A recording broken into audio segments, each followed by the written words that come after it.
नीली आँखों वाली परी की कहानी।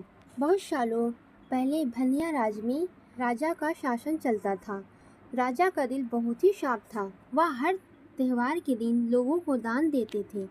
इस साल भी एक त्योहार के अवसर पर राजमहल में दान लेने वाले की भीड़ लग गई थी। राजा ने सबको दान दिया। अंत में कमर को झुकते हुए एक महिला राजा के पास दान लेने के लिए पहुंची, लेकिन तब तक राजा के पास दान देने के लिए कुछ भी नहीं बचा। राजा ने तुरंत अपने गले से हीरे का हार निकालकर उस महिला को दे दिया। वह महिला राजा के सिर पर हाथ फेरते हुए आशीर्वाद देकर चली गई। अगले दिन राजा अपने बगीचे में बैठकर सोच रहे थे कि मेरे जीवन में एक पुत्र की कमी है। मेरे पास सब कुछ है, लेकिन एक पुत्र का सुख नहीं है। तभी राजा की गोद में आकर एक आम गिरा। राजा इधर उधर देखने लगे।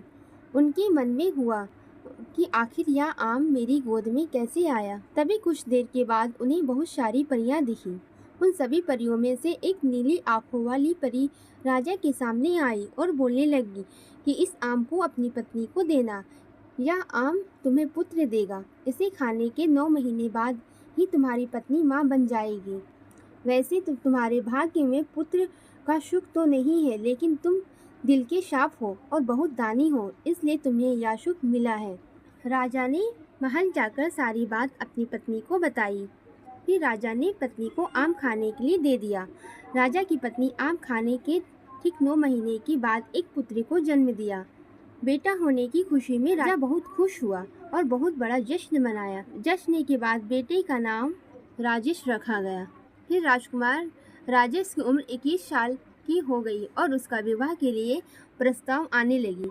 राजा ने एक बुद्धिमान लड़की सुशीला से अपने बेटे की शादी कर दी। शादी के कुछ ही दिनों के बाद नीली आंखों वाली परी की बात सच हो गई और राजा का बेटा फिर शादी कर लिया। फिर नीली आंखों वाली परी ने अपने बेटे को प्यार करते हुए देखा। फिर नीली आंखों वाली परी को माँ का प्यार देखकर दया आ गई और उन्हें आशीर्वाद दे दिया। परी का आशीर्वाद राजकुमार बहुत खुश हुए और फिर राजकुमार अपने परिवार के साथ खुशी खुशी रहने लगे। इस कहानी से यह सीख मिलती है कि सबका दिल जीता जा सकता है। अगर हमारी स्टोरी पसंद आई तो इसे लाइक करें और मेरे चैनल को सब्सक्राइब करें और आगे भी शेयर करें। Thanks for watching.